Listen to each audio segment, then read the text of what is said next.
Donald Trump indicted by a vote of a grand jury in New York. This is the second time former President Trump has been indicted. This is the third time. This is the fourth criminal indictment of the former president in less than 5 months. As criminal charges against Donald Trump piled up, questions over whether he's legally eligible to serve rose to the surface. Now, having been indicted for attempting to illegally overturn the 2020 election results and his engagement with the January 6th attack on the Capitol, legal scholars, members of Congress, and even members of Trump's own political party are questioning his eligibility. We've been saying all along that Section 3 of the 14th Amendment presents a clear and unequivocal statement that anyone who has sworn an oath of office, who engage in insurrection or rebellion, having sworn an oath to uphold the Constitution against enemies, foreign and domestic, can never serve again in federal or state office. I would say that there's probably going to be some challenges under the 14th Amendment. I am persuaded that it is another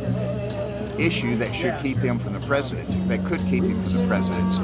Constitutional qualifications to run for the president are actually pretty simple. As long as a person is a natural-born U.S. citizen, at least 35 years old, and has been a resident for 14 years, they meet the criteria laid out in the Constitution. So constitutionally speaking, Donald Trump fulfills the eligibility criteria and some more. Being a one-term president, he also meets the requirement stated in the 22nd Amendment that bars presidents from holding office for more than 2 terms. But Trump's eligibility has gotten shaky with his latest indictments because an insurrection is where the Constitution draws the line, legal scholars say. Section 3 says that a person who previously held a government office, either state or federal, cannot hold one again if they, quote, engaged in insurrection against the United States or they gave aid and comfort to the enemies of the United States. Meaning, should he be convicted of insurrection-related charges, Trump would, by that legal theory, be disqualified. But legal experts say the issue of invoking the 14th Amendment is not as clear-cut as it seems. It hasn't been litigated much in American history, and there are many areas for debate.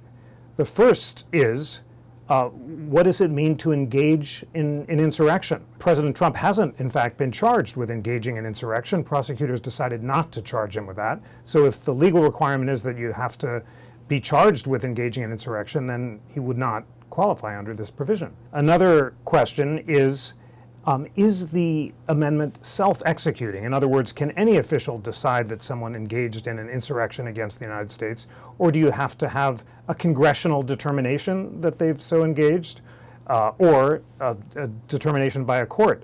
Despite these complexities, more and more legal experts are reaching the conclusion that the 14th Amendment does indeed apply to the former president. Yes, it does apply, and he should be barred. Some secretaries of state are already being urged to invoke it, and it's possible indeed that someone might decide to keep him off the ballot.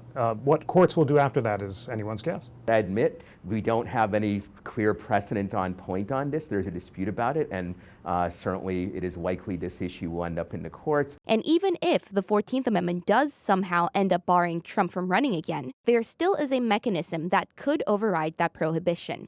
The same section of the Constitution states that Congress could remove this disqualification if 2/3 of the House and Senate vote to reinstate him, which seems unlikely in a closely divided Congress in which his Democratic opponents control the Senate. He was acquitted by the Senate both times, and therefore the issue of barring him never actually came up. But if Trump had been convicted in one or both of his impeachments, then there is a procedure laid out in Article 1 of the Constitution which discusses impeachment, under which he could be barred from serving in federal office again. If Trump is convicted of a felony unrelated to the charges related to January 6th insurrection or overturning the 2020 election results, there is nothing in the Constitution that legally prohibits him from running for president. In this case, he will not be able to cast a vote for a certain period of time in almost everywhere in the country because he would be a convicted felon, but he would still be eligible to run for president. Which raises the question, is Section 3 of the 14th Amendment the only way Trump could get disqualified? I think it's at the very least the only likely way. You can imagine him being impeached again and convicted and then disqualified on that basis, but that seems a very unlikely scenario.